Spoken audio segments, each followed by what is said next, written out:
From the chilling sacrifices of the Kerma kingdom, where hundreds were killed to honor their king in death, to the desperate rituals of ancient Rome, where people were slaughtered to appease angry gods, to the horrifying murder of a child during a modern Indian festival to seek divine blessings, these terrifying acts of human sacrifice show just how far people have gone in the name of faith and power. The Mayan sinkhole sacrifices. The ancient Maya civilization, famous for its stunning architecture and advanced knowledge of astronomy, also practiced a ritual that might make your skin crawl: human sacrifice. This wasn't an everyday affair, but a significant act reserved for special occasions to honor their gods. Among these deities, Chak, the rain god, stood out. The Maya believed that offering human lives to Chak would secure the rains crucial for their crops and prosperity. Before the sacrifice, the chosen victims were painted blue, a color deeply connected to Chak. This wasn't just for show, it was a sacred ritual, symbolizing the transition from mortal to divine. The blue paint was thought to create a bridge between the human world and the gods, amplifying the power of the offering. The city of Chichen Itza, a dominant Maya center about 1,000 years ago, holds chilling evidence of these rituals. At the sacred cenote, a natural sinkhole, archaeologists discovered the remains of countless sacrificial victims. This cenote was seen as a gateway to the underworld, where offerings could directly reach the gods. Victims, often young males, were sacrificed and thrown into its depths, their painted bodies serving as desperate prayers for Chak's favor. Recent DNA studies have shifted the narrative about who these victims were. While it was once believed that young women were primarily chosen, research now shows that most were young males, often related, brothers, cousins, and even twins. This points to a society where familial ties influenced the selection of sacrifices. Families may have seen this as a burden or possibly an honor to contribute to divine appeasement. Maya mythology deeply influenced these rituals. The Popol Vuh, a sacred Maya text, tells the tale of the hero twins Hunahpu and Xbalanque, who ventured into the underworld. Their story of sacrifice and rebirth echoed in real-life practices, where twins and close relatives were sacrificed to mirror these mythological events. This connection suggests that such rituals were believed to ensure fertility and abundant harvests. While the Maya sacrificed in the hopes of securing divine favor and prosperity, a similar, yet darker, ritualistic practice emerged in the ancient Mediterranean world: child sacrifice in Carthage. The child sacrifice in Carthage. Overwhelming evidence now confirms that the Carthaginians practiced child sacrifice in ancient times. For years, scholars debated whether these chilling rituals were real or simply anti-Carthaginian propaganda spread by the Greeks and Romans. But a groundbreaking paper by researchers from institutions worldwide, including Oxford University, has settled the debate. Drawing from literature, inscriptions, archaeological discoveries, and historical accounts, the study confirms that child sacrifice was indeed part of Carthaginian religious practices. Central to this revelation are the Tofets, ancient burial grounds where the remains of sacrificed children, both male and female, have been found. Most were only a few weeks old, and their cremated remains were buried alongside stone slabs bearing inscriptions from their parents. These inscriptions often ended with phrases indicating that the gods had heard my voice and blessed me. Dr. Josephine Quinn, a lead author and a scholar at Oxford University's Faculty of Classics, asserts that the Tofets cannot be mistaken for ordinary cemeteries. Animal remains treated in the same ceremonial way further support the conclusion that these sites were dedicated to ritual sacrifices. While the exact motivations remain unclear, it's suggested that a mix of religious fervor and a belief in communal or familial benefit drove parents to partake in these extreme acts. For much of the 20th century, skepticism about Carthaginian child sacrifice gained traction, especially from scholars in Tunisia and Italy, regions where Tofets have been unearthed. These scholars argued that the idea of child sacrifice was little more than slander by ancient enemies seeking to vilify the Carthaginians. However, Dr. Quinn stresses that understanding these practices requires us to view them through the lens of their time, where the worldview and religious convictions of ancient people differed drastically from ours. While Carthage's child sacrifices were rooted in religious fervor and belief in divine favor, another deeply troubling practice emerged in Africa, where the birth of twins was once seen as a curse, leading to the ritual killing of twins in certain Nigerian cultures. The killing of twins in Nigeria.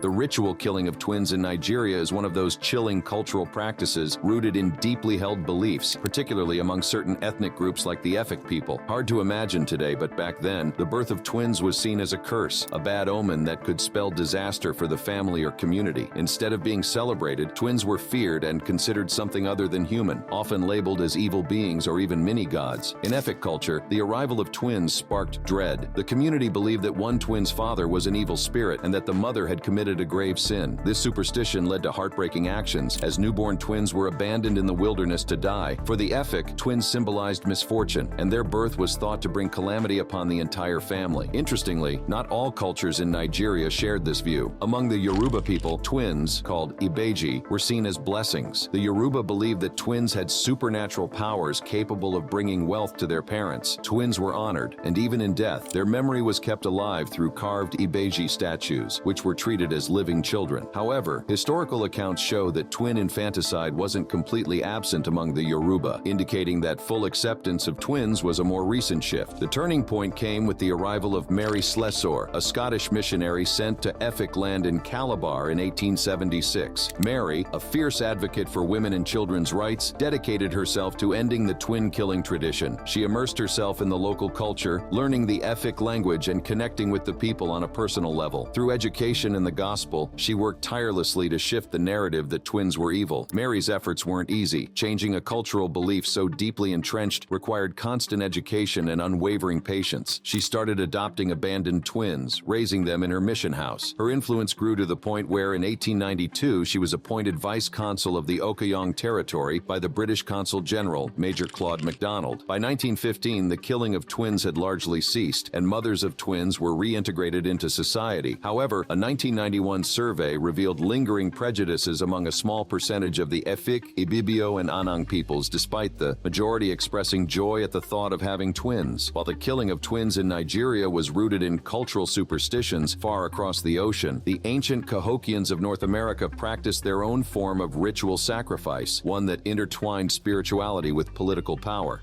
The sacrifice on Mound 72.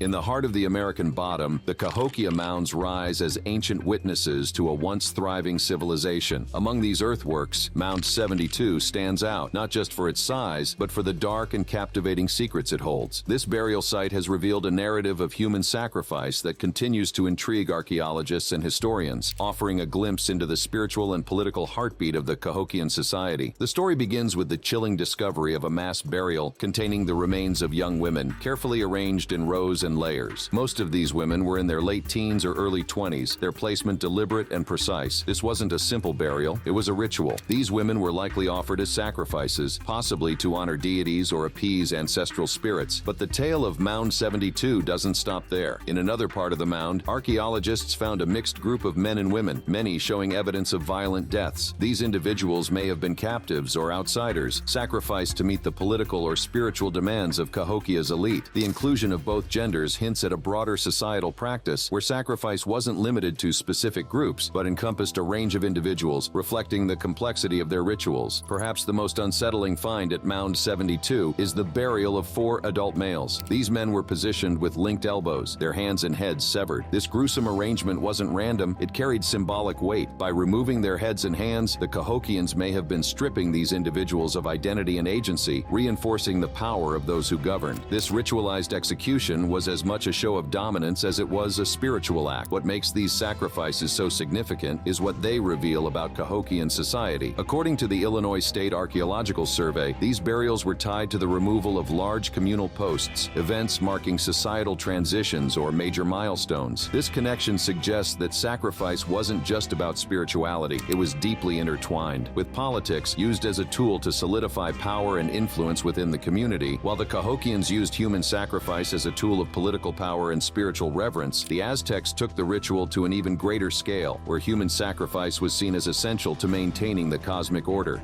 Human sacrifice by the Aztecs.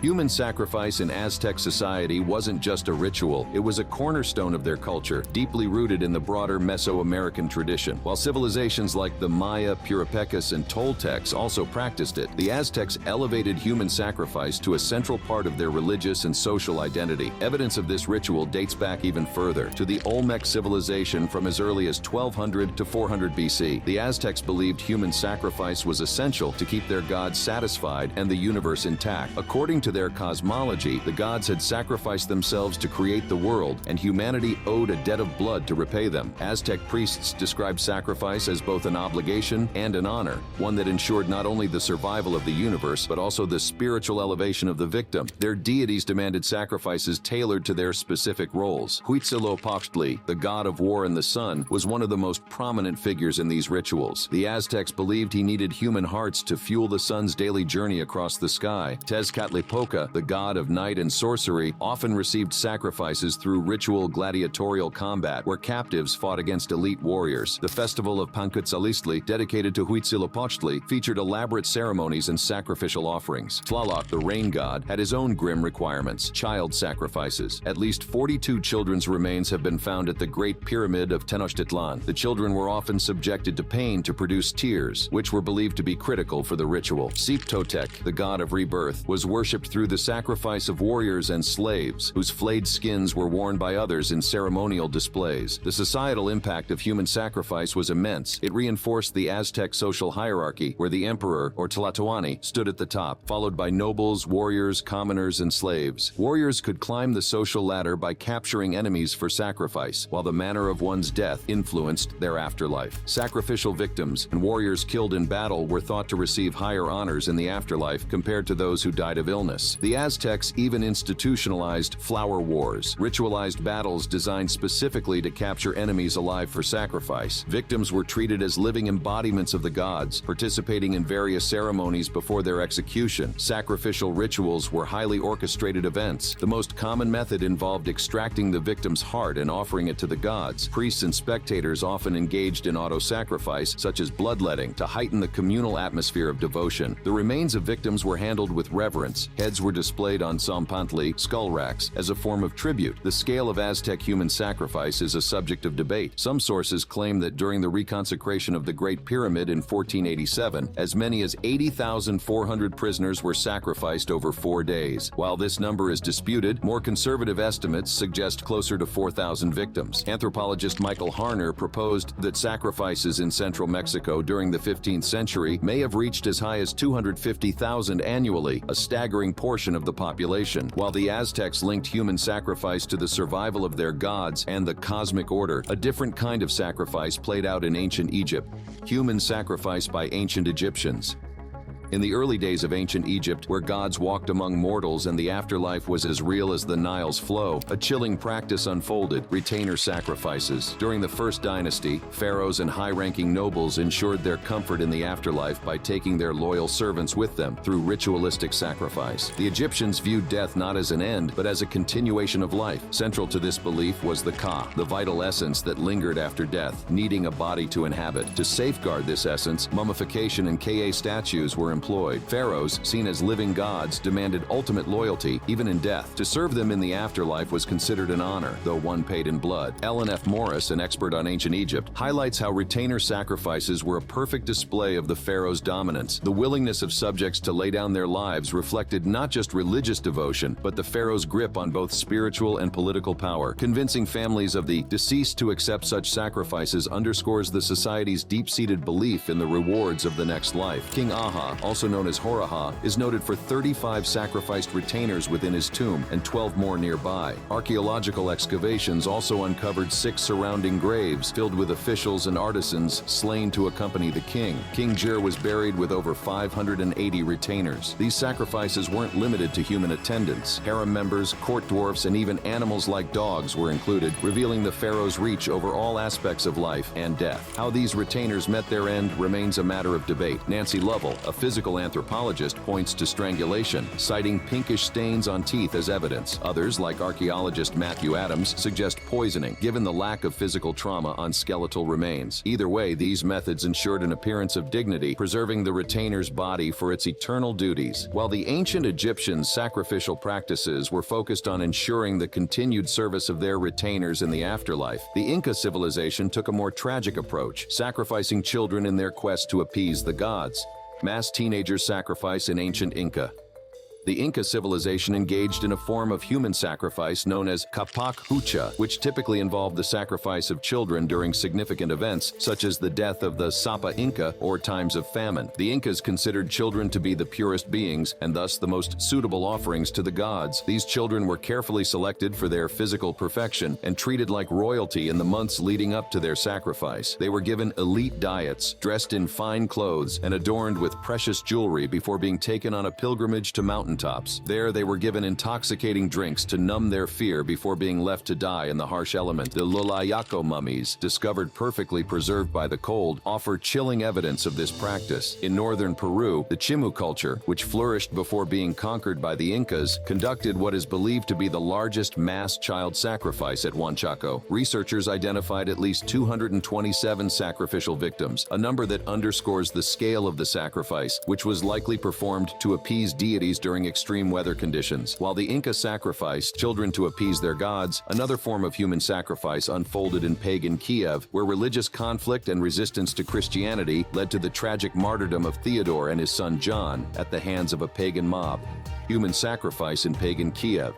One of the known martyrdoms that happened in Kiev was the one that led to the death of Theodore the Varangian and John. Theodore, a Christian from Greece, had made his way to Kiev with his young son. They lived near the spot where the Church of the Holy Virgin would later be built, a symbol of the faith that Theodore held close. In a land dominated by pagan beliefs, Theodore's commitment to Christianity made him and his son targets in a society that resisted change. The year was 6491 or 983 in the modern calendar, when Prince Vladimir the Great returned victorious from his conquest of the Yatvingians. To celebrate, Vladimir and his people decided to offer sacrifices to their idols, as was the custom to honor their gods. The elders proposed casting lots to choose a boy or girl to sacrifice. Fate, or maybe divine intervention, selected John, Theodore's son, for this grim ritual. Messengers were sent to Theodore's home to deliver the awful news, demanding that he hand over his son for the sacrifice. Theodore, however, refused. He stood firm in his faith, declaring that these idols were just lifeless wooden figures with no power. He spoke of the Christian God, the true creator who gave life to mankind. The messengers returned to the crowd with Theodore's response, which only fueled their rage. Armed and determined, the mob marched to Theodore's house to take John by force. When they arrived, Theodore and John stood firm on their porch. Once again, Theodore challenged the supposed gods, daring them to take his son if they had any real power. Blinded by anger and ignorance, the crowd couldn't understand Theodore's faith. In their fury, they tore down the structure where Theodore and John stood, leading to their deaths. The exact place of their burial remains unknown, lost to time. This tragic event showed the ignorance of the pagan people, who failed to grasp the depth of Theodore's belief. Despite the brutality of their end, the story of Theodore and John did not fade away. Their courage and unwavering faith left a lasting impact on Prince Vladimir. According to legend, their martyrdom played a key role in his eventual conversion to Christianity, an event that would change the course of Kievan Rus's history. The story of Theodore and John reflects the clash between paganism and Christianity in Kiev. The practice of human sacrifice in ancient Rome was rooted in the empire's superstitions and political turmoil. Human sacrifice in ancient Rome.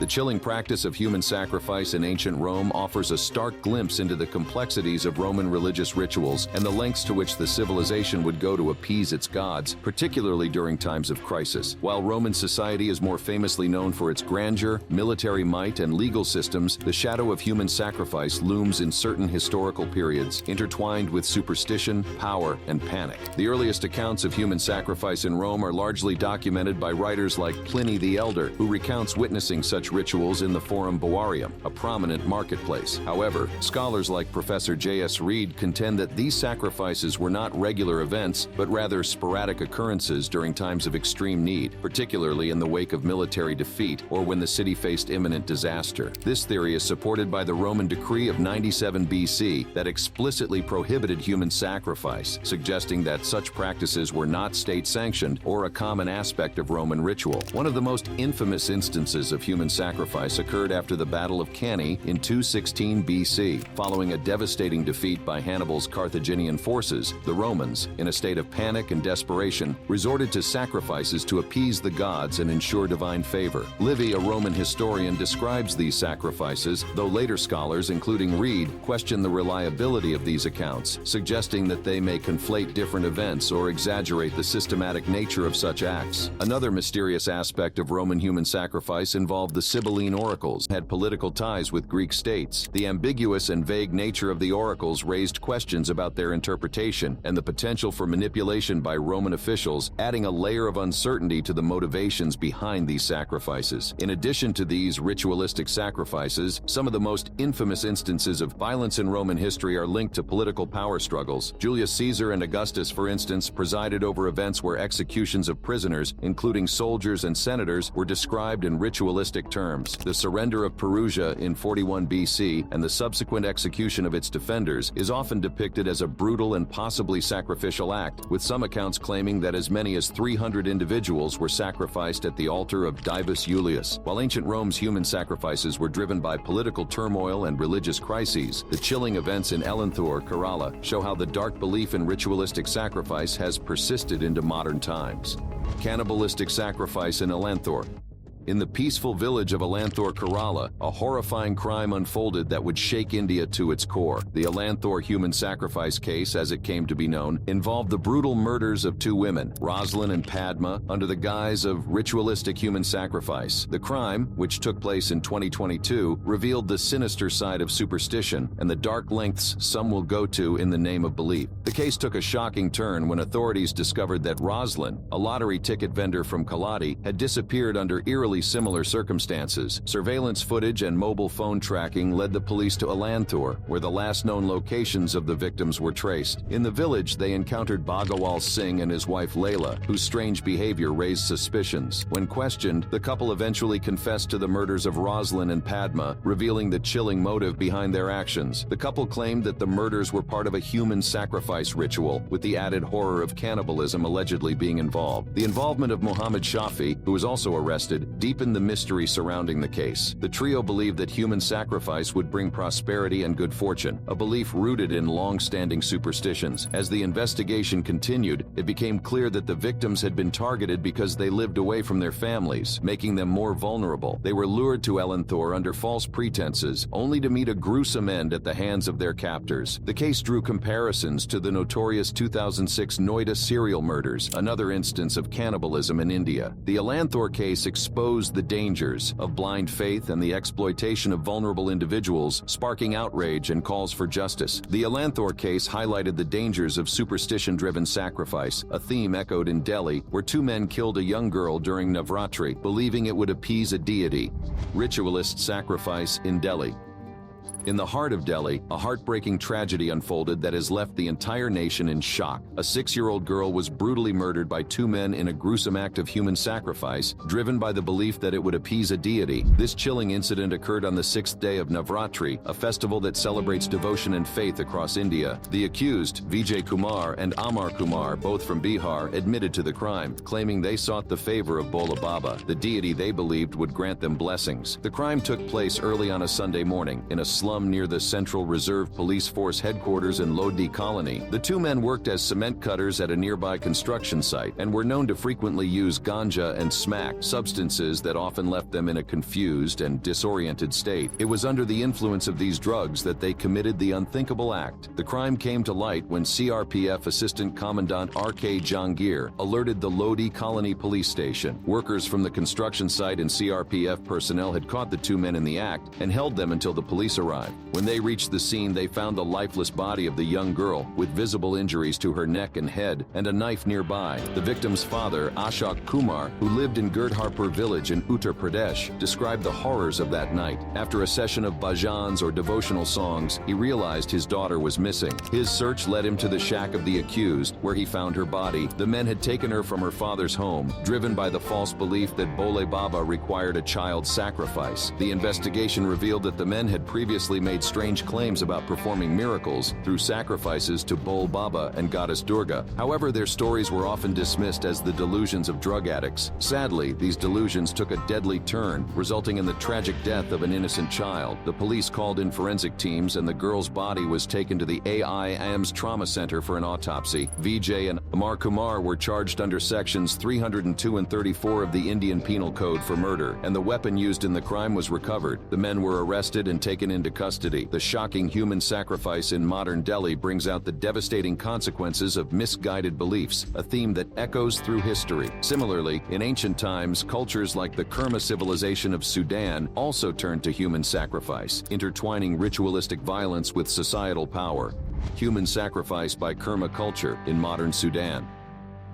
The practice of human sacrifice by the Kerma culture in ancient Sudan is a chilling glimpse into the brutal ways this civilization sought to reinforce its power and maintain order. The Kerma kingdom, flourishing between 1700 and 1550 BCE, was a society marked by rapid social stratification and military expansion. Known for their formidable military campaigns into Egypt, the Kerma kings utilized human sacrifice not just as a religious practice, but as a potent tool of social control. These sacrifices reinforced the king's authority both over his people and his enemies. The most striking evidence of this practice is found in the burial tumuli of the Kerma kings, particularly the tumulus of the second classic Kerma king, referred to as KX. Here, over 300 human sacrifices were uncovered, making it the largest known group of such sacrifices in the kingdom. The individuals were not randomly chosen. They were carefully arranged in the tumulus corridors, often placed alongside Egyptian statues taken as spoils of war. This arrangement symbolized the king's dominance, not just over his subjects, but also over the foreign power he had conquered, highlighting his ability to command both internal and external social capital. What stands out about the sacrifices is the diversity of the individuals involved. The sacrifices ranged in their personal adornment from simple circlets to elaborate beaded tunics, skirts, and appliqued hats, suggesting that the practice was not confined to any one class. The placement of the sacrifices also varied. Some were placed singly, while others were arranged in clusters, possibly representing family groups. This level of organization suggests that the act of sacrifice was not a spontaneous or chaotic ritual, but a carefully planned social event that held deeper meaning within the fabric of the society. Click on one of the cards on your screen to see more videos like this.